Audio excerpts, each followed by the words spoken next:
Oh, hello, gentlemen. It's Mr. Brown, and welcome to another day of environmental science. So today we're going to be going back to Chapter 3, Section 1, and we're going to be looking at the 3 environmental viewpoints. So buckle up and open up to Section 1. So the first viewpoint that we're going to talk about today is the development viewpoint, which says that all humans should be able to freely use and benefit from Earth's resources. So the key thing to look at here is that it's concerned chiefly with humans. So if we want to build a subdivision, if we want to construct a new factory, we're concerned first and foremost with how that's going to benefit us as human beings.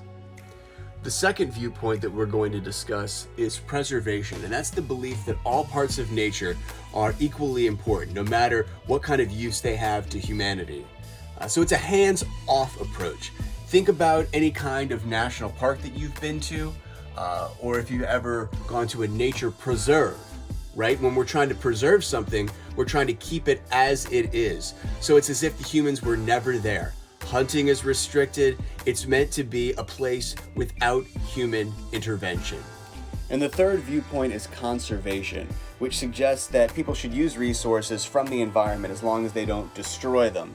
So you have organizations like Ducks Unlimited, which describes itself as dedicated to the conservation of wetlands and associated upland habitats for waterfowl, other wildlife, and for people.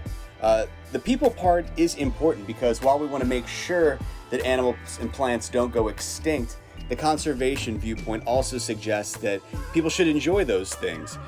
With the conservation viewpoint, if you're going to build a house, make sure that you plant trees to replace those that you cut down. If you're going to hunt, make sure there are other areas that are designated so that that species might thrive. So let's open up to our Section 1 review, 1 through 6.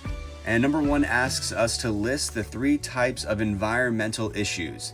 So we just have to open up to page 85 and we see those listed for us. Population growth, resource use, and pollution.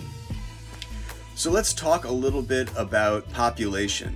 I'm 34 years old. I was born in 1985. And at that time, there were just about 5 billion people living on the planet. Versus by the time you graduate from high school, gentlemen, there will be over 8 billion people living on this planet. If we turn to page 85, we see a chart of human population growth over the last 2,000 years. And we see that population has been growing at a pretty steady pace up until the 17th century. So resource use is really a byproduct of population. When we talk about resource use, we're talking about land for people to live on. We're talking about food for people to eat, water for them to drink. And then going back to Chapter 6, renewable and non-renewable resources, a lot of times energy resources, right? There's only so much fossil fuel on this planet.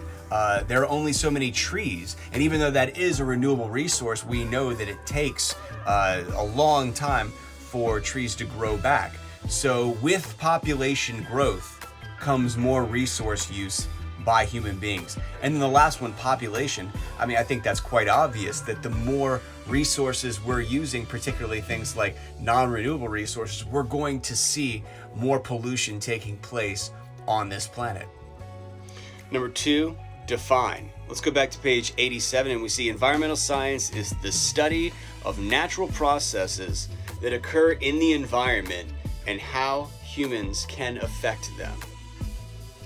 Number 3, give one way to balance these different viewpoints. Well, if we go to page 89, we see to balance these viewpoints, decision makers weigh the costs and benefits of a proposal. So when we talk about decision makers, who we're talking about? We're talking about lawmakers, we're talking about government officials who make those kinds of decisions. So they use the example in the book of drilling in Antarctica. Okay, let's use a more local example. So let's say your company wants to build a factory. Okay, now the factory is going to bring in lots of jobs. So that's a benefit right there. But what about if it displaces animals? What about the pollution that your factory is going to create? These are going to be costs to the community. So there needs to be some kind of weighing of these costs and benefits so we can decide if we should go ahead with this project. Number 4, how has the growth of the human population affected the environment? We spoke about this a little bit already. Population growth leads to more resource use. If you have more people, you have more mouths to feed. There needs to be more food. There needs to be water for these people. There needs to be land for these people to live on. There needs to be energy for these people to power their cars, power their homes. So that leads to more resource use. With more resource use, particularly in the case of fossil fuels, we're going to see more pollution. So resource use and pollution seem to be natural outgrowths of population growth. Number 5, list 3 costs and 3 benefits to drilling in Antarctica. We just have to look right up above on page 89 to see those listed for us. First off, it's expensive to set up and maintain operations. In addition, transporting oil is difficult and costly.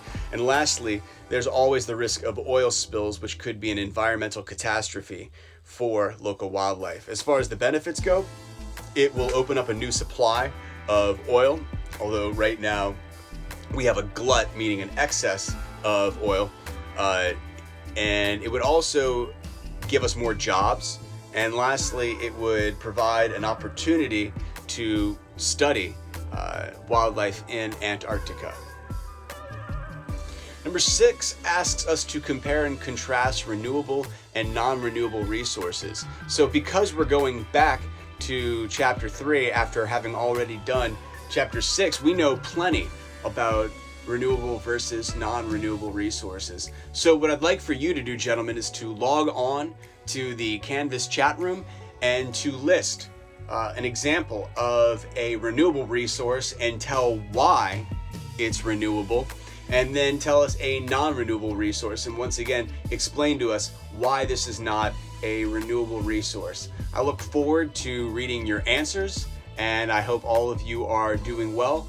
Make sure to email me with any questions that you might have thus far. Be well, guys. So hang on, 30 to 40.